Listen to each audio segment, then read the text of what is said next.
Noches de Census es patrocinado por el Colegio de Estudios de Posgrado de la Ciudad de México. Queremos que sigas creciendo profesionalmente. Es por esto que trabajamos en conjunto con este colegio, donde encontrarás 11 licenciaturas,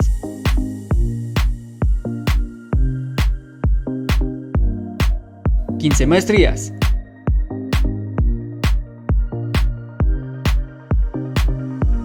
4 especialidades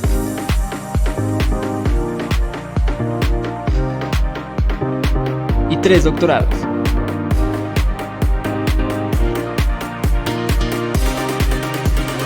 Además, si ya formas parte de este colegio, obtienes un 35% de descuento en capacitación con Census.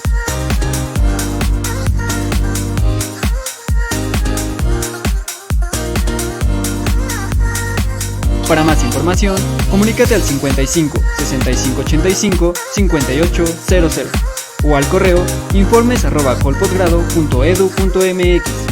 ¿Qué esperas? Forma parte de esta comunidad.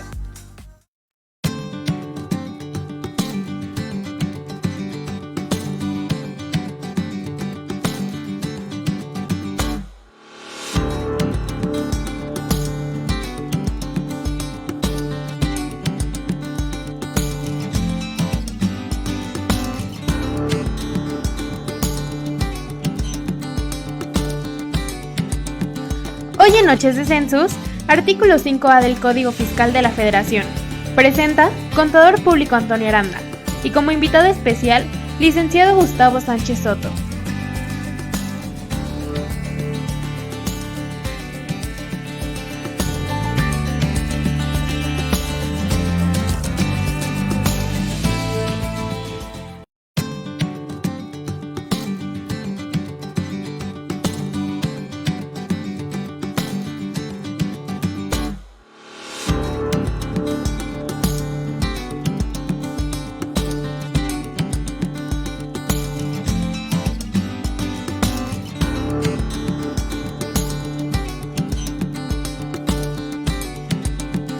Hoy en Noches de Census, artículo 5A del Código Fiscal de la Federación, presenta Contador Público Antonio Aranda y como invitado especial, licenciado Gustavo Sánchez Soto.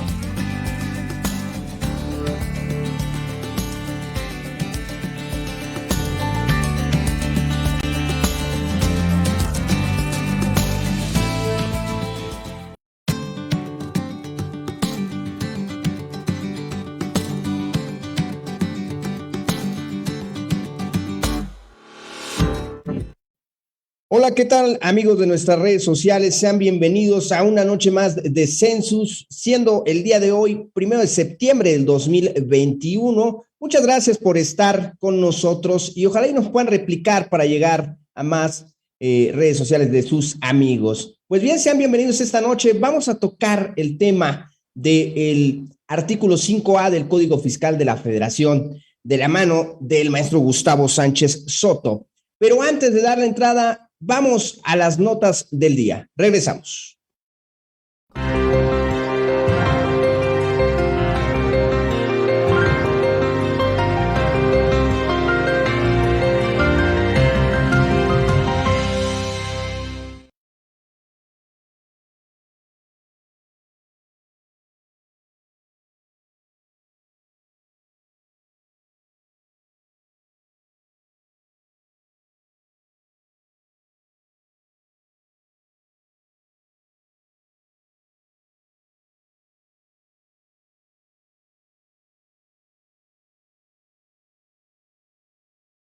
Docentes y alumnos en esta entidad, según reveló el secretario general de la sección 1 del Sindicato Nacional de Trabajadores de la Educación en la entidad, Ramón García Alviso.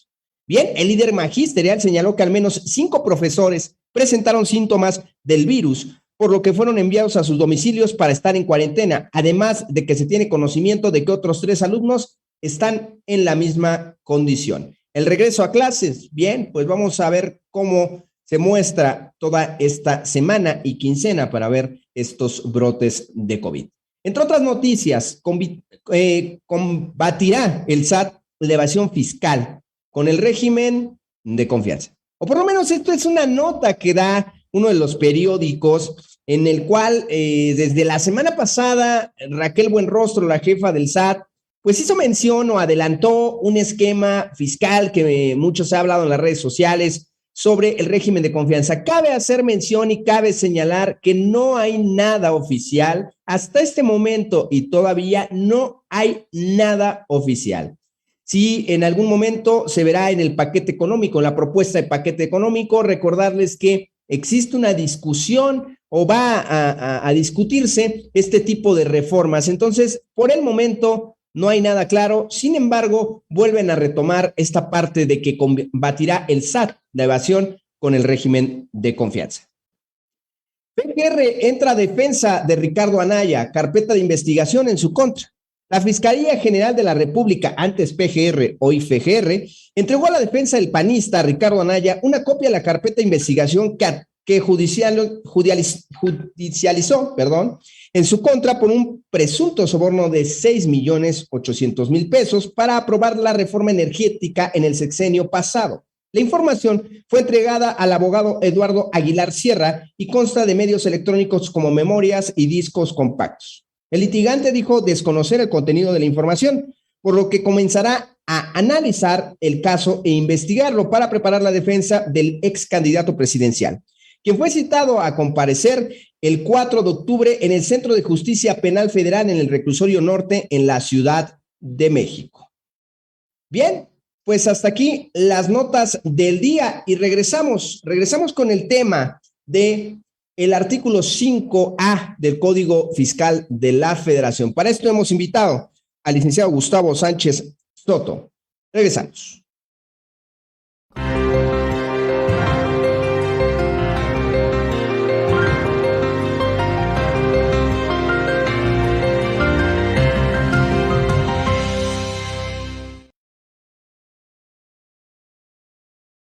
...2021... el licenciado Gustavo Sánchez Soto nos regala este tema para hablar, estos minutos para hablar del artículo 5A del Código Fiscal de la Federación. Él es licenciado en Derecho por la Universidad La Salle, es catedrático a nivel licenciatura y tiene una maestría en diversas universidades del país. Ha cursado múltiples diplomados, seminarios y cursos en materia fiscal, constitucional y de juicio de amparo. Ha sido ponente en diversos foros, disertando en materia constitucional, fiscal, administrativa y de amparo en diferentes universidades, colegios profesionales e instituciones académicas en México. Es autor de varios libros, siendo el último Ley de Justicia Administrativa de la Ciudad de México, Interpretación, Jurisprudencia y Aplicación Práctica, publicado por Editorial Flores en 2019.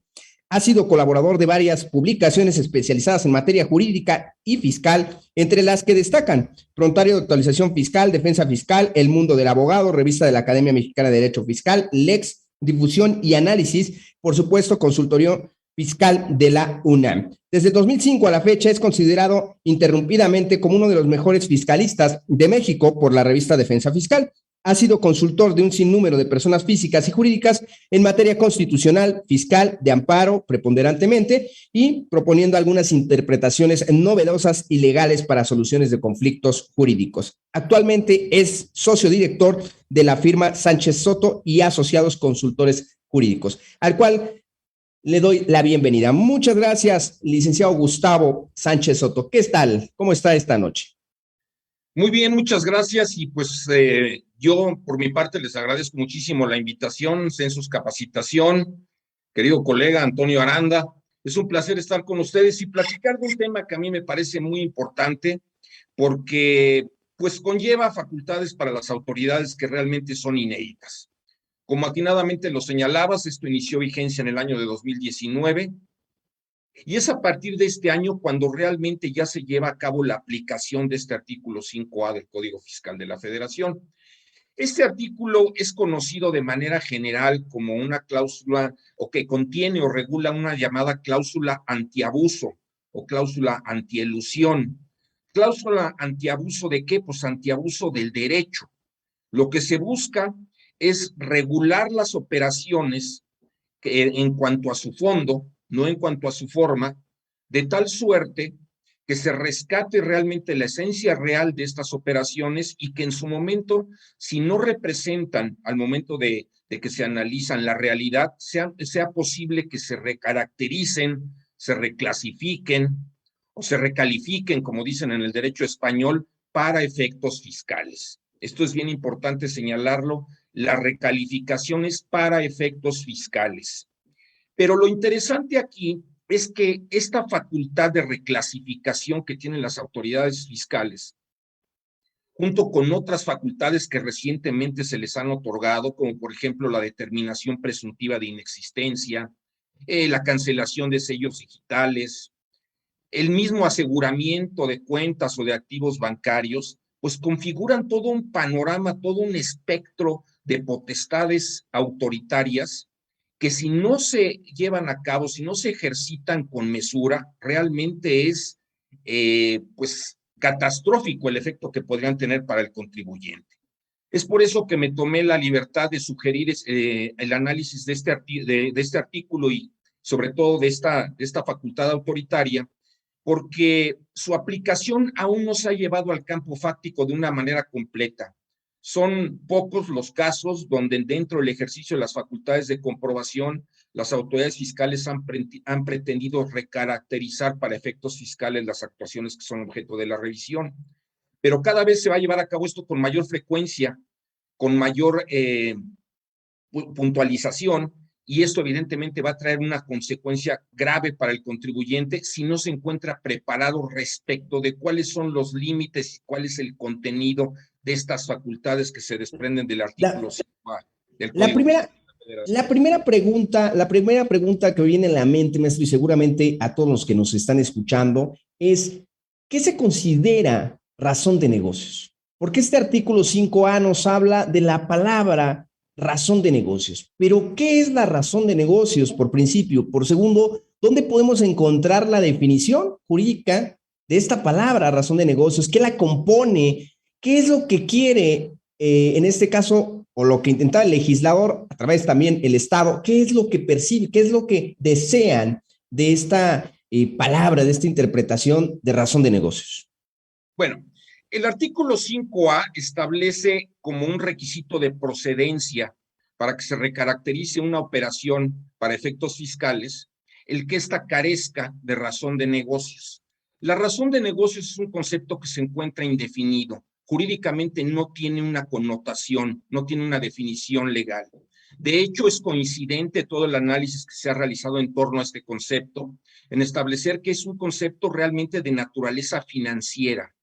Es un concepto que no se encuentra definido desde una óptica, desde una perspectiva legal, pero aquí surge consecuentemente el cuestionamiento. ¿Hasta qué punto nosotros como gobernados, nosotros como particulares, estamos legitimados? Y al decir legitimados me refiero jurídicamente, podemos demandar el que exista una connotación legal de este concepto. ¿Es válido el que nosotros reclamemos que exista una connotación, una definición legal de este concepto? ¿O dada su naturaleza, se entiende que es un concepto que es indefinible? La realidad es que la práctica forense, incluso la misma doctrina, concluyen que hay conceptos jurídicos que no son definibles. En este caso, reitero, es un concepto de naturaleza financiera que se trae al ámbito jurídico. No por ello podemos reclamar la definición específica. Depende del caso específico cómo se va a aplicar ese concepto de razón de negocios. Razón de negocios en términos genéricos se podría conceptualizar como la facultad o la potestad que tiene cualquier persona de llevar a cabo un acto negocial de cualquier naturaleza buscando un beneficio, buscando una utilidad, buscando un rendimiento, buscando una ganancia. Eso es lo que nosotros podríamos manejar desde un punto de vista genérico. Sin embargo, no existe una definición legal de lo que debe entenderse por razón de negocio. Ahora, hay una tesis jurisprudencial, es la tesis dictada por la primera sala del Tribunal Federal de Justicia Administrativa, que dice que razón de negocio se entiende como el motivo para realizar un acto al cual se tiene derecho relacionado con una ocupación lucrativa y encaminado a obtener una utilidad. Es decir, es un concepto genérico, es indeterminado. Pero aquí quiero dejar bien claro lo siguiente: no es dable, no es incluso deseable el que exista una definición de razón de negocio, porque es un concepto que aplica dependiendo de la naturaleza de la operación de que se trate y no puede existir una definición rígida, una definición inamovible, una definición definitiva en cuanto a su conceptualización. Es ahí donde radica la importancia de que cuando planteamos una defensa fiscal, nosotros debemos de tener la espontaneidad, debemos de tener la apertura mental y jurídica para adecuarlo al caso concreto y demostrar la razón de negocios en los términos que en ese caso correspondan. Y por eso cito esta tesis, porque es una tesis que de alguna manera nos da una luz y es la única que ha dictado en ese sentido el Tribunal Federal de Justicia Administrativa. Licenciado, entonces, ¿a quién le corresponde el ubicar si es una razón de negocios o no? Bueno, evidentemente, en primer término, yo diría que la razón de negocios la debe de plantear el contribuyente. El contribuyente es el que en un momento dado va a establecer por qué existe razón de negocios en el caso de que se trate.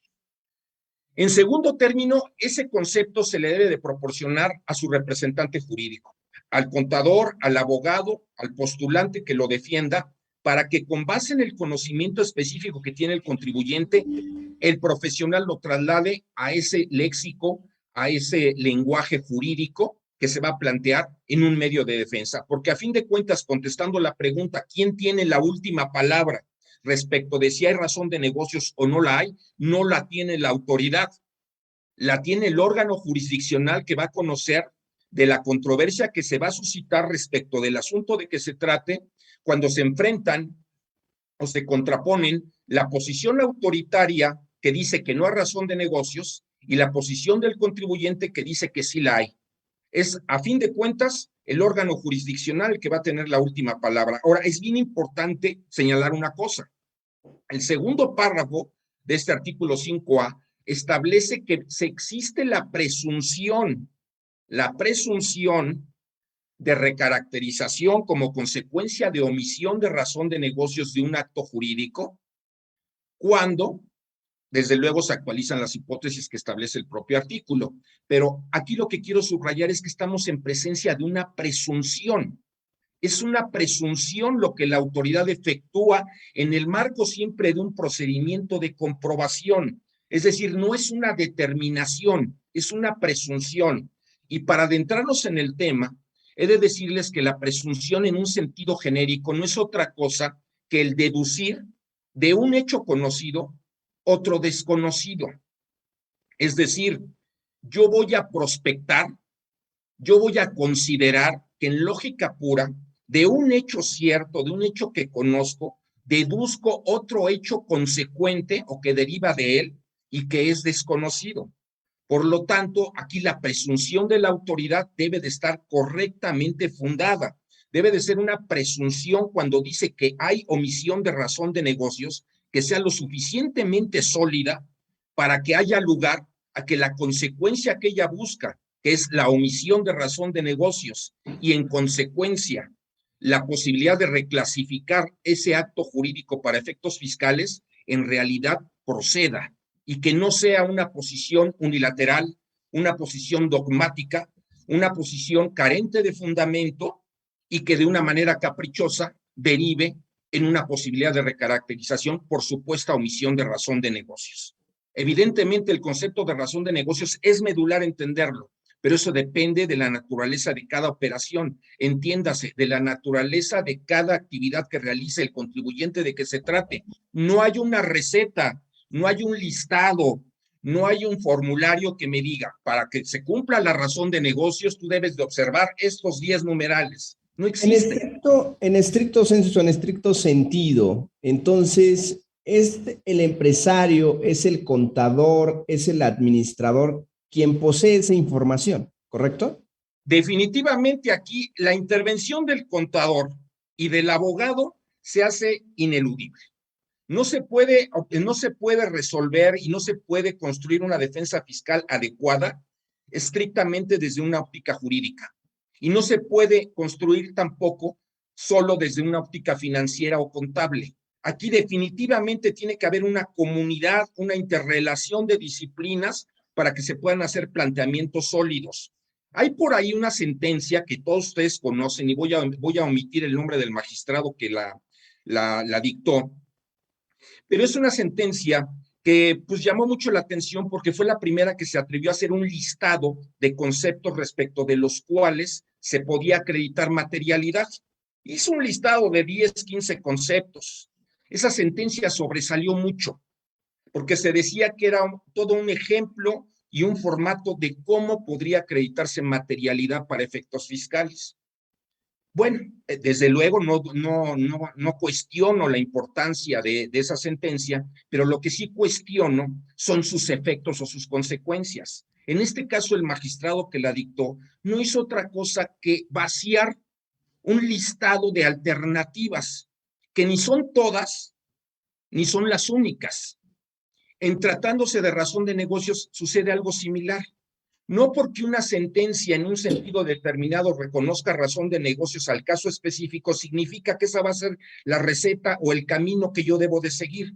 La razón de negocios por naturaleza es un concepto indefinible y eso no significa que afecte el principio de legalidad, simplemente que hay conceptos que no pueden restringirse a la connotación jurídica específica, invariable, inmutable, rígida, que solo nos llevaría al caos. Sí, claro, es perteneciente a cada negocio el saber la existencia del porqué de las operaciones, del por qué existe, de por qué lleva o hace o realiza lo que dice que realiza. Y basado en ello, bueno, pues sustentar esta parte de la defensa. Ahora bien. Definitivamente, sí. Mencionaba al principio, ya existen casos en los cuales se hayan llevado a tribunales con esta parte de recaracterizar o reclasificar esta razón de negocios. ¿Ya existen? Yo a la fecha no tengo conocimiento de ninguno porque se están llevando a cabo las revisiones. Donde todavía ya no se cierra como tal. Exactamente, todavía no hay una determinación que declare que procede la recaracterización, simple y sencillamente porque en el marco de la comprobación, ya sea la visita domiciliaria, la revisión de gabinete o la revisión electrónica, hay un plazo de 2 meses para que la pretensión de la autoridad, una vez que se le da vista al particular para que oferte pruebas respecto de esa presunción de inexistencia de razón de negocios y eventual posibilidad de recaracterización, se someta a un órgano integrado por funcionarios de la propia Secretaría de Hacienda y decidan si realmente procede o no procede, y ese periodo es de 2 meses, son 2 meses los que tienen para decidir. Entonces estas revisiones son un tanto, pues vamos, no se dan de una manera rápida. Yo creo que a finales de este año empezaremos a tener las primeras determinaciones, y sí, efectivamente, aquí el papel que va a jugar el órgano jurisdiccional, el papel que van a jugar nuestros tribunales, tanto a nivel legalidad como a nivel constitucional, porque esto definitivamente va a llegar a la instancia constitucional, es fundamental, porque va a sentar precedentes respecto de cómo debe de entenderse la aplicación de esta norma, su contenido y sus alcances.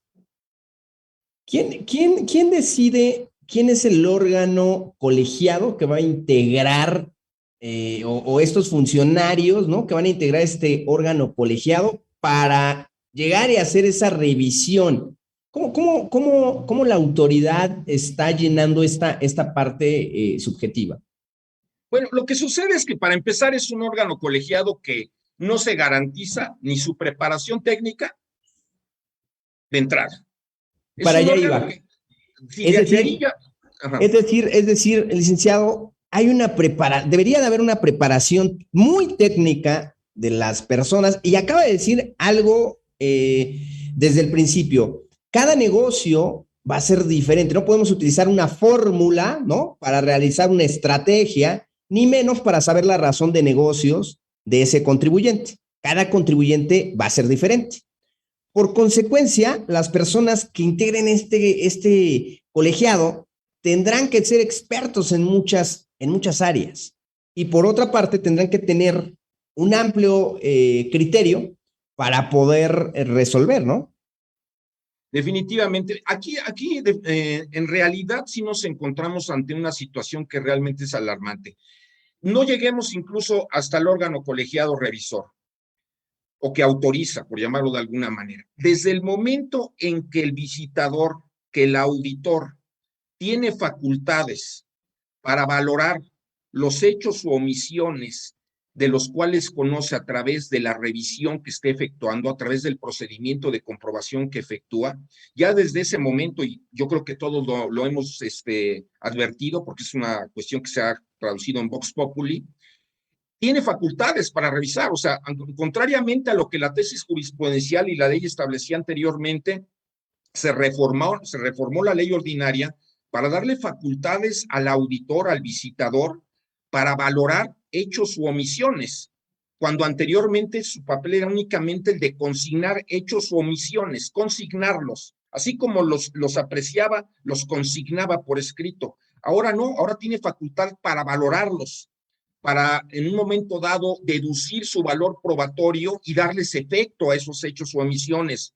y sin afán desde luego de menospreciar la figura del auditor, pero sí reconociendo la realidad, quizás no en todos los casos, pero sí en la mayoría, no se encuentran capacitados para llevar a cabo este tipo de apreciaciones. Va a ser el auditor el que va a dar punto de partida para establecer el cuestionamiento si existe o no razón de negocios en el acto que se está revisando. Es decir, entonces, él es el que va a decir, yo si estimo que no hay razón de negocio. Si nos tocó un auditor que carecería de ciertos conocimientos, de cierta capacitación, pues ya todo lo demás ni hablarlo, ¿no?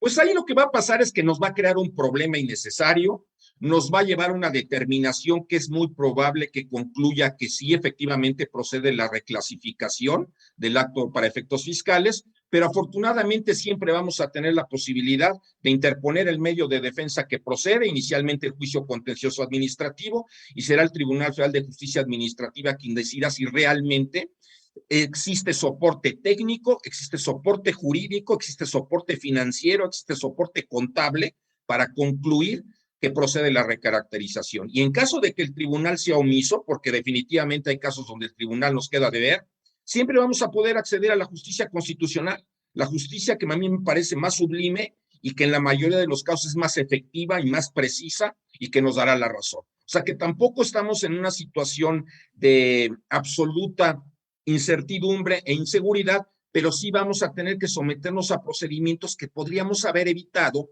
si tuviéramos nosotros acceso a funcionarios, a servidores públicos que realmente tuvieran la capacidad técnica para concluir en el sentido en que lo hacen. Hay países como en Francia, por ejemplo, donde para la aplicación de esta norma antiabuso hay un órgano colegiado, pero integrado por economistas, integrado por contadores, integrado por juristas. O sea, hay una multidisciplina que nos hace entender realmente que efectivamente puede existir razón de negocio. Porque vuelvo a insistir, como me lo planteabas tú al principio y tienes toda la razón del mundo, la indefinición del concepto de razón de negocios no abona la seguridad jurídica. Sin embargo, también hay que entender en un sentido de lógica que es imposible solicitar o reclamar al legislador que me defina razón de negocio en la ley. No se puede, es algo que no se va a poder nunca.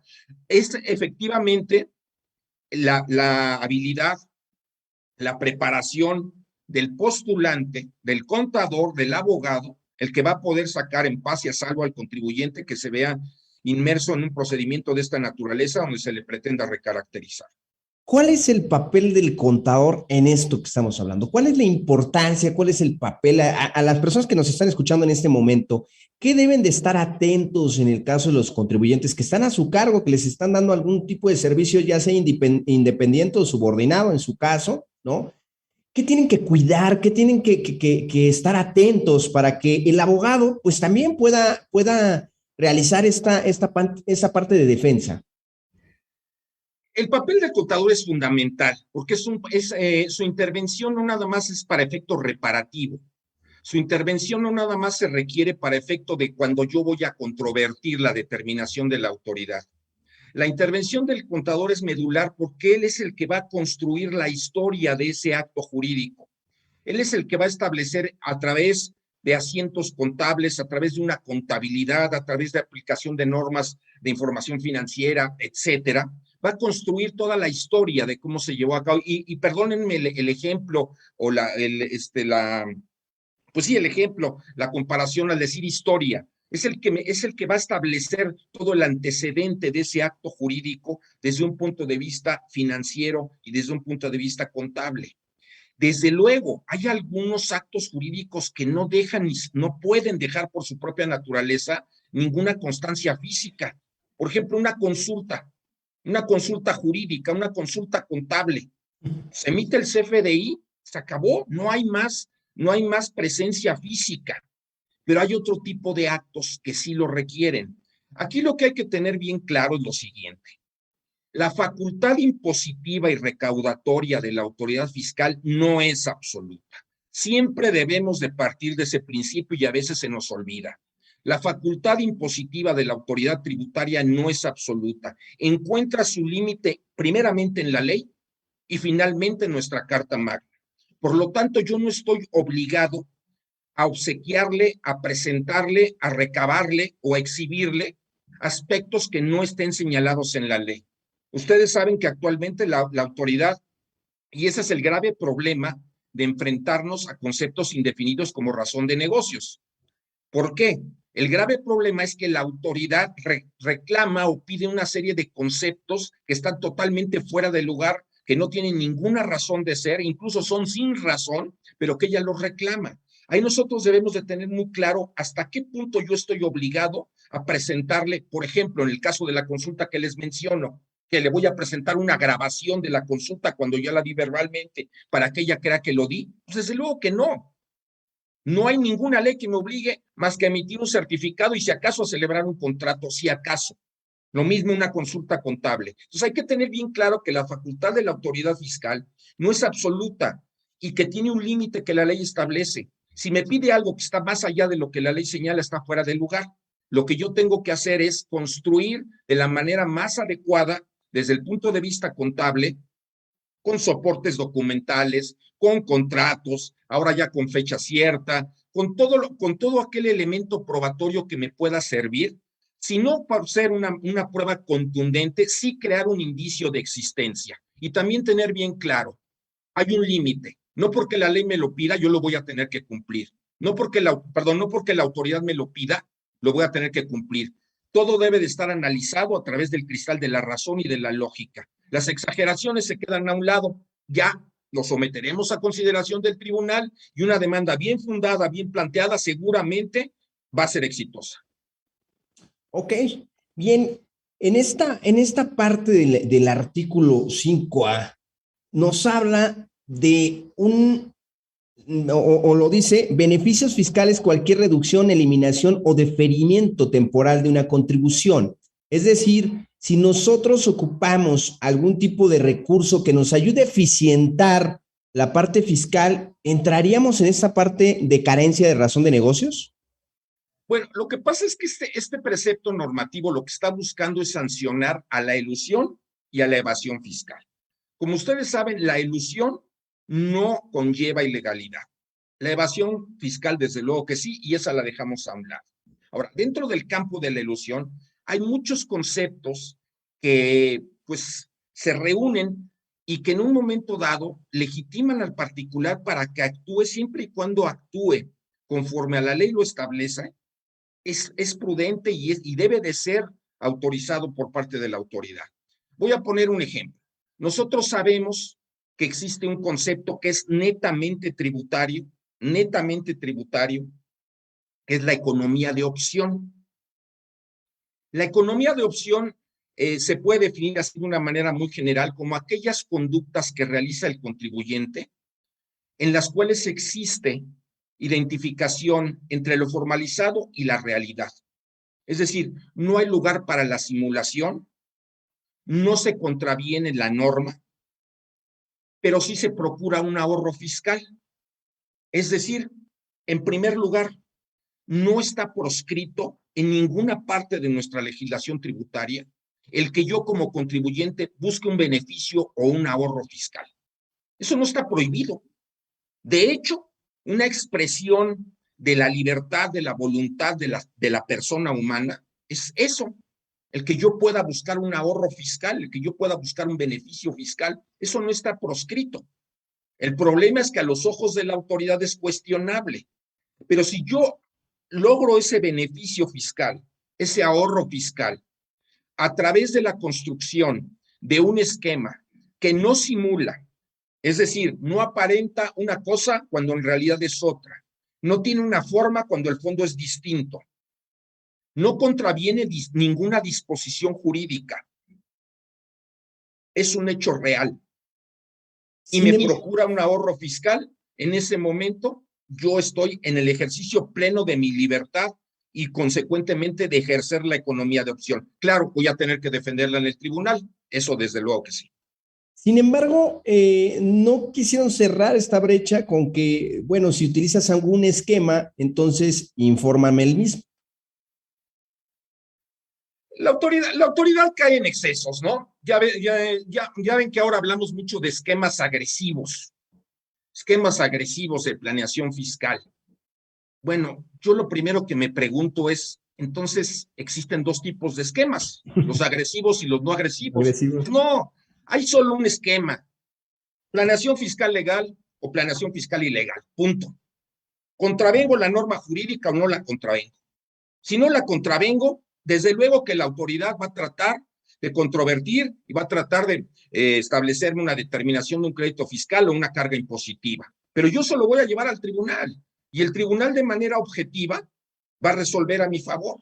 Aquí el problema es cuando la tenue línea que divide lo legal de lo ilegal no la puedo yo demostrar claramente en un tribunal.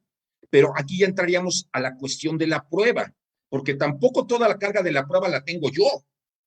Desgraciadamente vivimos en un sistema jurídico fiscal que de entrada es desigual. Revisen el artículo 68 del Código Fiscal de la Federación y qué es lo que dice. Los actos de la autoridad se presumen legales, salvo prueba en contrario. Pero de entrada, ya la actuación de la autoridad tiene esa presunción de legalidad. Y vuelvo a insistir, porque el tema de las presunciones es muy importante y aquí aplica. Una presunción nosotros normalmente la tomamos como ya un hecho consumado.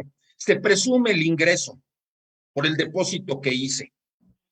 Bueno, es que la presunción es el partir de un hecho conocido a un hecho desconocido. Por lo tanto, el hecho que se conoce, el hecho que la autoridad utiliza como punto de partida, como cimiento, como base de la determinación o la conclusión a la que llega, debe de estar perfectamente acreditado y comprobado, porque si no está comprobado, si no está acreditado a todas luces, pues evidentemente la consecuencia no existe, la consecuencia se deshace, se cae, se desmorona.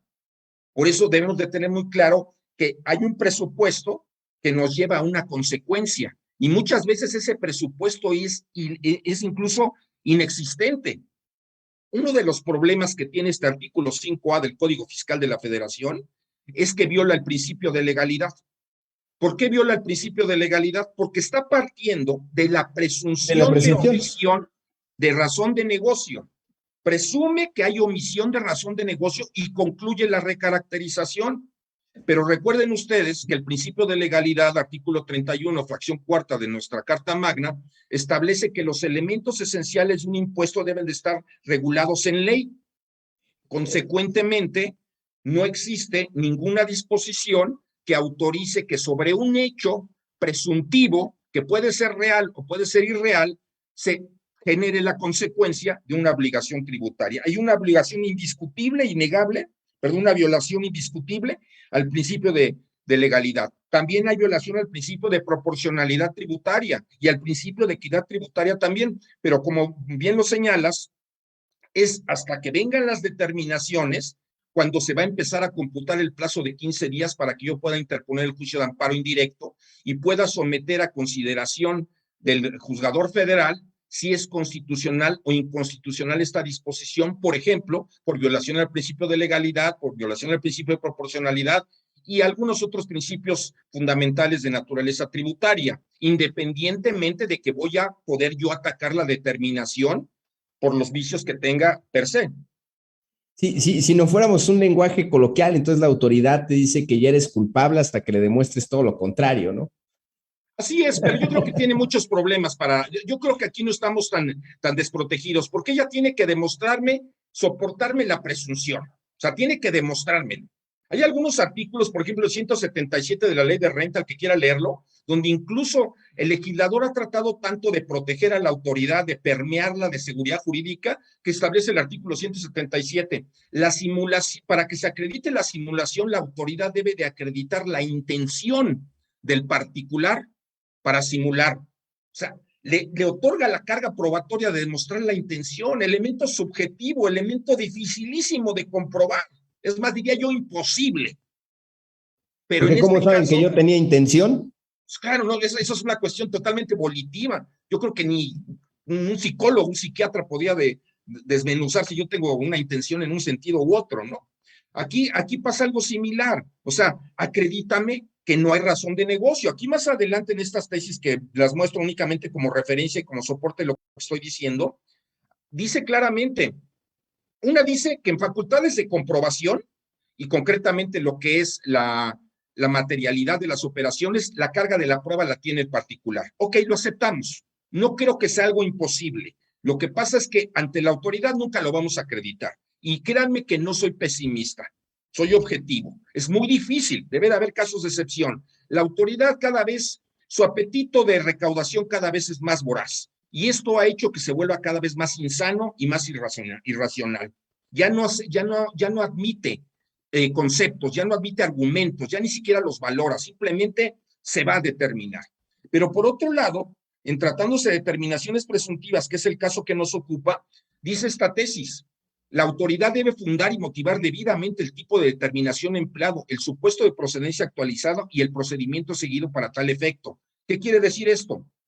Que esa presunción de omisión de razón o inexistencia de razón de negocios que da lugar a la recaracterización para efectos fiscales, no nada más debe de derivar de una afirmación unilateral de la autoridad, sino que tiene que estar soportada jurídicamente, pues sí, porque ese es el hecho presuntivo que va a dar lugar a la consecuencia que va a ser la reclasificación, recaracterización, recalificación para efectos fiscales, como ustedes le quieran llamar. Hago énfasis en esto para efectos fiscales, por lo que ya sabemos, ¿no? Los efectos mercantiles, civiles, esos quedan intocados. Estamos hablando de efectos fiscales. Ahora bien, maestro, y yéndome más atrás, ¿por qué nace este artículo 5A? ¿De dónde el gobierno mexicano, el legislador, toma referencias para la creación de este artículo en el Código Fiscal de la Federación? ¿De dónde proviene más atrás? Vayamos al origen, por así decirlo. Bueno, evidentemente este es un precepto normativo que ya tenía vigencia en la Unión Europea. Se ha desarrollado muchísimo en el derecho español. Yo creo que es fundamental que nosotros revisemos la experiencia española para entender realmente cómo opera. Son legislaciones diferentes. Por ejemplo, nosotros sí tenemos regulada la figura de la simulación. En el derecho español no está regulada la figura jurídica de la simulación. Se habla de contratos sin objeto, sin finalidad, pero no se habla de simulación. Nosotros la tenemos perfectamente regulada. Hay una simulación absoluta cuando el hecho que se aparenta, el hecho que pues sí se aparenta, por llamarlo de alguna manera, no existe, o cuando el hecho que se aparenta sí existe, pero no en los términos que se manifiesta. Es una simulación relativa. O sea, tenemos toda una doctrina en ese sentido. ¿Por qué es que se introduce a nuestro sistema jurídico? Pues fundamentalmente para atacar el abuso del derecho, el fraude a la ley, la simulación y la elusión fiscal. Pero aquí el problema que viene es que no se puede traer la figura jurídica de inmediato y aplicarla a nuestro sistema jurídico. Se tiene que tomar en cuenta las peculiaridades de nuestro orden jurídico, de nuestro sistema normativo. Hasta ahora se ha inventado hasta una palabra por ahí que, por cierto, nunca me ha gustado, que dice que se tropicalizó la cláusula antiabuso. Es decir, se trajo de la legislación extranjera a la legislación nacional, se tropicalizó. La realidad es que ahí sí existe un término jurídico y se llama homologación. Se homologó la cláusula antielusión a nuestro sistema jurídico. Homologación significa traer una legislación de un país extranjero para adecuarla a una legislación nacional, pero adecuarla. ¿Será que siempre nos hacemos chiquitos, no? Yo no creo que sea eso. Yo sinceramente sí creo que tenemos leyes que son bastante sólidas, están bien planteadas. También tenemos algunas que son definitivamente una aberración.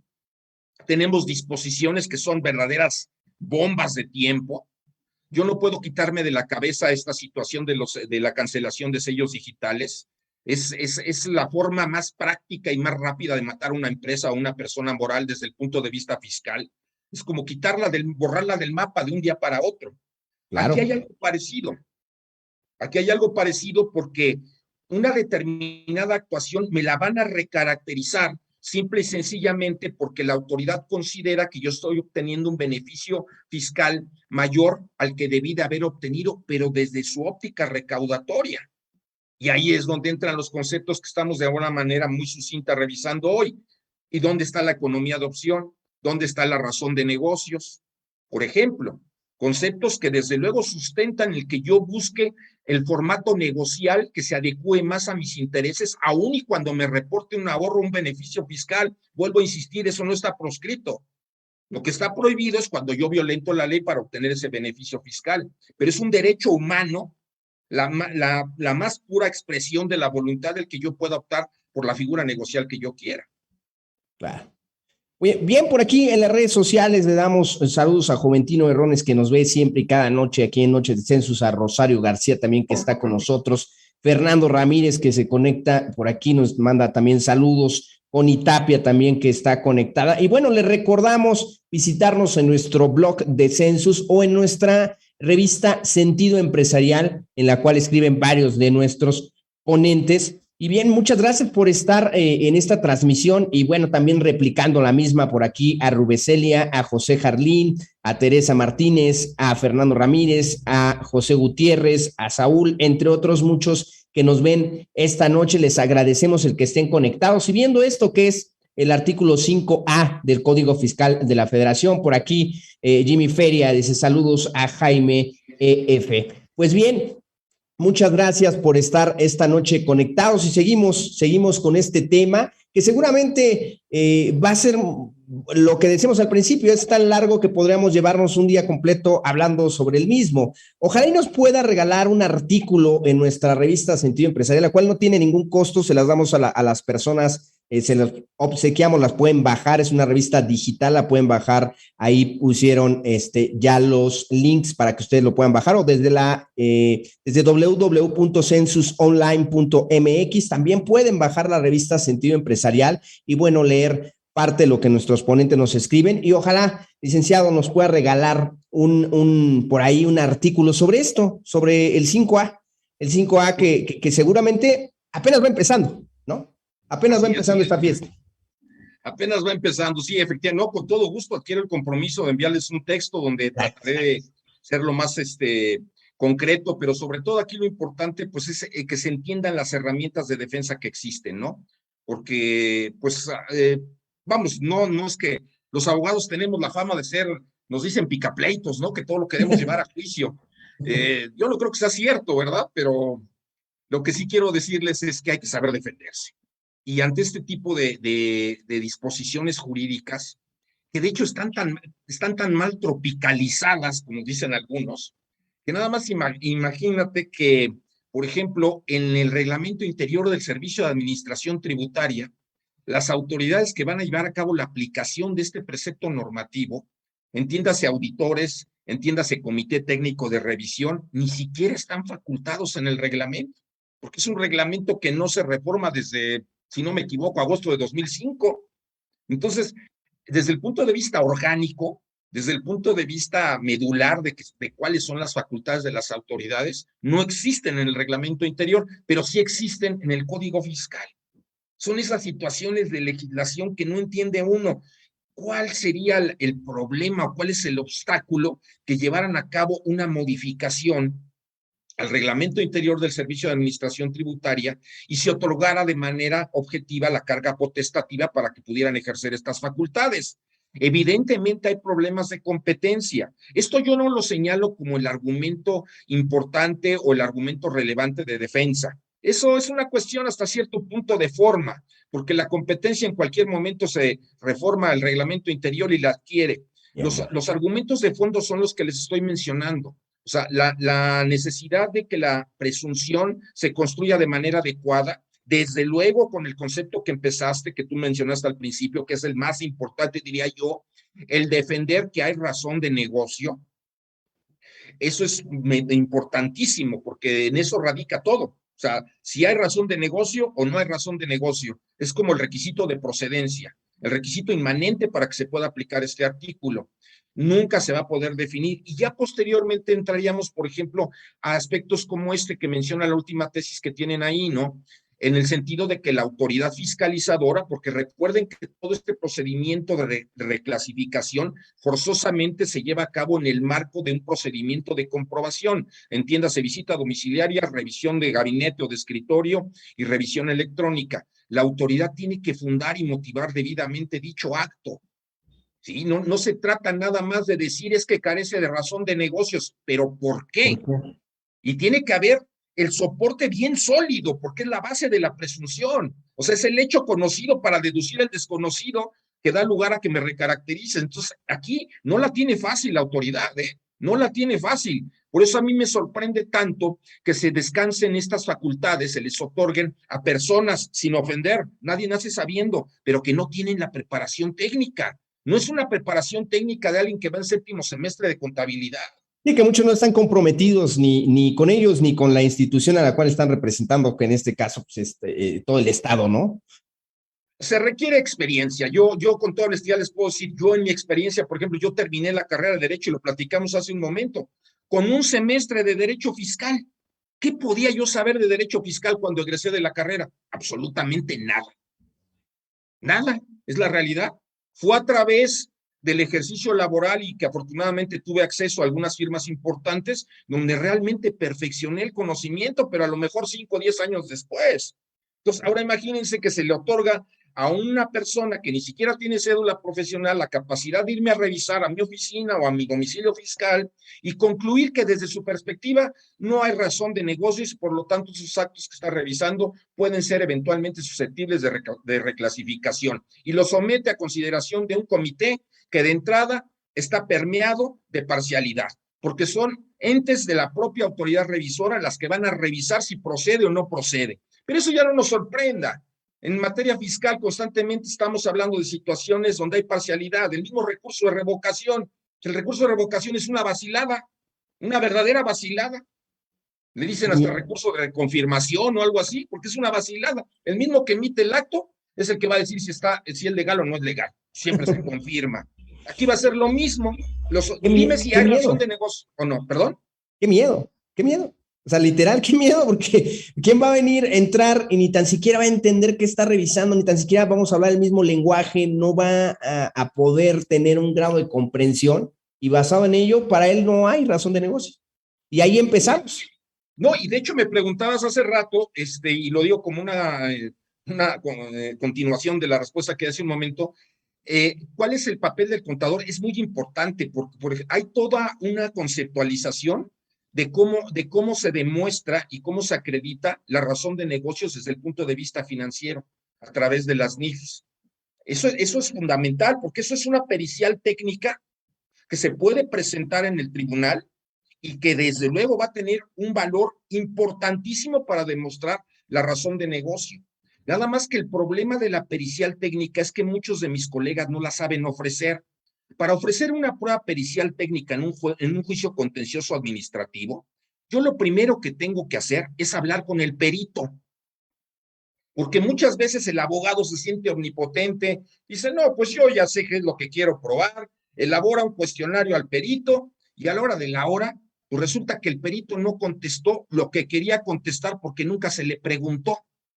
Hay que conocer nuestros límites. Yo no soy contador. A lo mejor el que es contador y abogado sí puede tener esa posibilidad. Yo desde ahora les diría que yo no ofrecería una prueba pericial técnica de carácter contable, de carácter financiero, si no antes hablo con el perito que la va a desahogar para que él me diga cómo voy a preguntarle y para llegar a lo que quiero llegar, que desde luego es demostrar la razón de negocio. Todo esto se tiene que construir con antelación. Y créanme, es realmente muy recurrente las ocasiones en que se ofrece la prueba pericial con el interrogatorio estrictamente jurídico y el perito me dice, oye, pero ¿sabes qué? Pues es que yo no te pude contestar lo que te debería de haber contestado porque no me lo preguntaste y ya el interrogatorio no se puede perfeccionar una vez que se presenta. Entonces, ahí hay una prueba que cuando la analiza el magistrado dice, pues aquí no me está probando nada, a lo que sigue. Y dejamos ir una oportunidad importantísima. Aquí el aspecto técnico, contable, financiero es fundamental para demostrar razón de negocio. Y el trabajo de ambos, ¿eh? Porque si Desde no luego. se entiende uno del otro, ¿no? Y lo que acaba de decir, el abogado se siente omnipotente, entonces maneja ciertos conceptos, el contador por ahí entendió otra cosa muy diferente o a su manera, ¿no? Y cuando ofrecen la pericial, adiós, perdieron Sí, y se valoró. ese magnífico momento, ¿no? Y una prueba que es medular, porque aquí estamos hablando de qué otra manera lo puede probar. Aquí no, aquí documentalmente no se puede, desde luego, hay pruebas documentales que nos van a llevar, desde luego, a tratar de integrar el concepto de razón de negocios, pero al ser un concepto de naturaleza financiera, desde mi punto de vista, la prueba reina aquí no va a ser con el procedimiento civil, ¿no? Como nos enseñaron, la prueba reina es la confesional, no. Aquí la prueba reina en este artículo 5A va a ser la prueba pericial contable en materia financiera. Esa va a ser. Y un buen interrogatorio, porque el interrogatorio, recuerden que lo va a leer un magistrado que no es perito. Entonces hay que ser muy elocuente, muy demostrativo, incluso diría yo hasta muy simplista para que pueda entender realmente lo que está pasando ahí. Y que yo no creo que sea tan difícil. La otra situación, cuando avientas al perito enfrente y se le fue el habla, ya no sabe cómo va a realizar el peritaje, literal, ¿no? Sí, sí, ahí es también labor del abogado el prepararlo y pues ahora sí que acompañarlo en ese sentido, ¿no? Los tribunales pueden ser muy intimidatorios a veces, entonces sí hay que tener mucho cuidado en ese sentido, Créame que he pero visto gente que cuando sale, o sea, ya literal está en el tribunal y dicen la torre, ¿y ahora qué hago aquí? ¿No? Porque nunca he estado sí, y sí, se sí, no, intimida. no, y también le voy a decir que a mí, por ejemplo, a mí me ha tocado, y eso me acaba de pasar en un asunto allá en Monterrey, llegué con el perito hasta Monterrey y demás, y cuando vamos a desahogar el peritaje, resulta que no sabía ni de lo que estábamos hablando, porque aparentemente ya estaba instruido, pero resulta que no había leído nada, no sabía nada. Por eso siempre la prueba pericial se debe de preparar y con antelación a su ofrecimiento. Yo esto lo aprendí porque en su época yo tuve que ofrecer en muchas ocasiones pruebas periciales químicas y me reunía yo con la perito en química, una persona que había trabajado en la Secretaría de Hacienda, muy conocedora de la materia, y nos sentábamos a redactar el cuestionario, porque ahí creo que es todavía más gráfico y más claro, pues qué puede uno saber de química, ¿no? ¿Cómo voy a demostrar que determinada mercancía no actualiza determinada fracción arancelaria, sino actualiza otra y consecuentemente el impuesto que se genera es diferente? Eso es una prueba pericial química. Y ahí definitivamente el que lleva la batuta es el químico. Y en cuestión contable, definitivamente es el contador. Y estos juicios, me atrevo a aseverarlo, porque digo, siento que tengo cierta autoridad para decirlo. No acabo de iniciar en la postulancia ayer. Estos juicios se van a ganar en un 80% con base en la prueba pericial, contable, financiera que se ofrezca. Eso va a ser lo más trascendente. Los documentos que puedan abonar también a demostrar la razón de negocio, bienvenidos, pero va a ser fundamentalmente desde un punto de vista técnico, y por ahí he oído comentarios de algunos colegas que coinciden conmigo. La práctica y la experiencia, yo creo que el próximo año va a poder demostrar si tenemos la razón o no. Pues bien, licenciado Gustavo Sánchez Soto, nada está dicho, apenas empezamos con fue en reforma de 2019, entra 2020, se empieza a querer cocinar, 2021 ya tenemos las primeras revisiones, 2022 vamos a empezar a ver qué viene detrás y bueno, los años que después vendrán, pues serán particularmente bastante de estudio de esta materia, ¿no? Vamos a ver qué va pasando, estamos en pañales.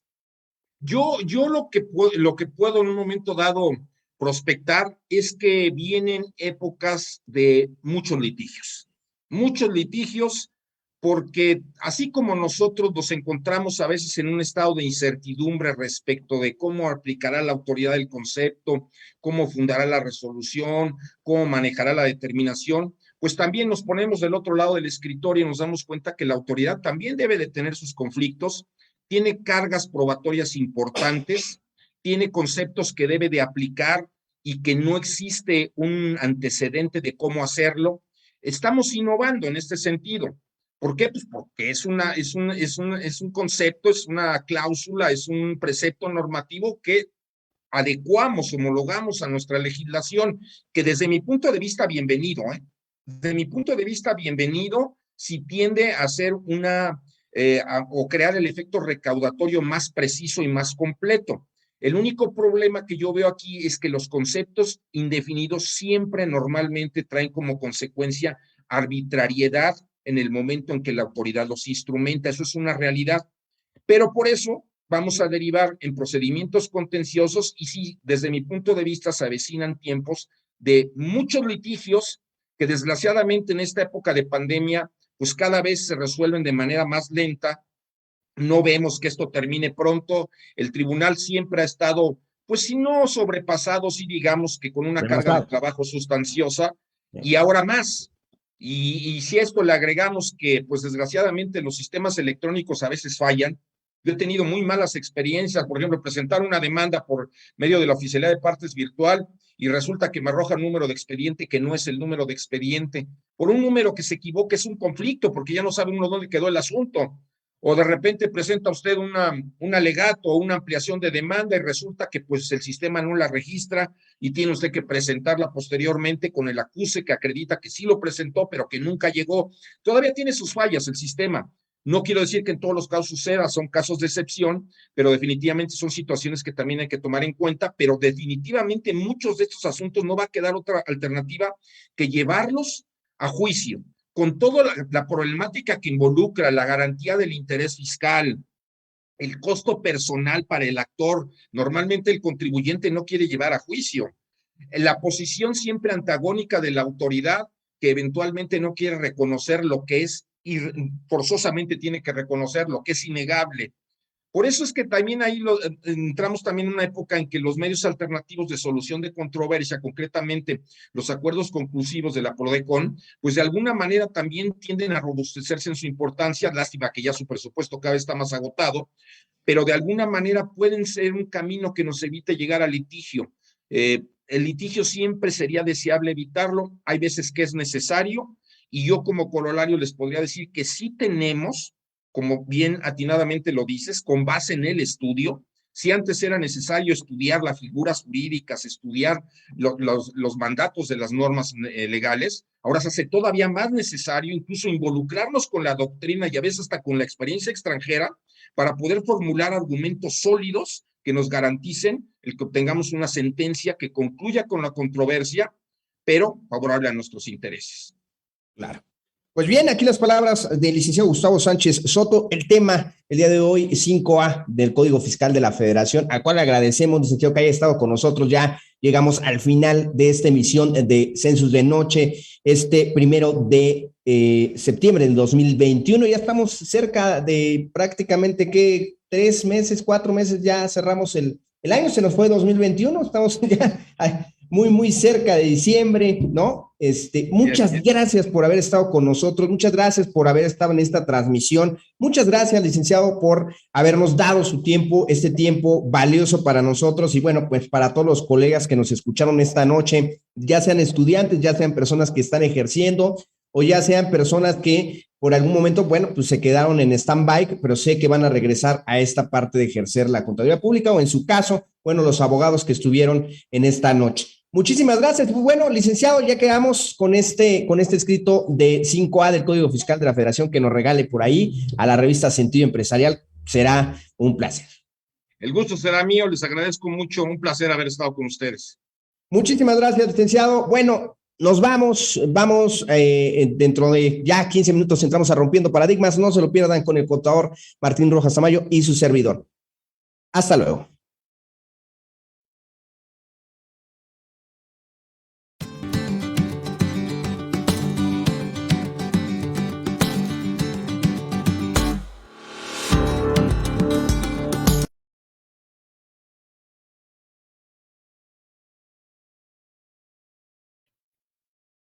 Noches de Census fue patrocinado por el Colegio de Estudios de Posgrado de la Ciudad de México. La oportunidad de cambiar tu futuro está más cerca de ti.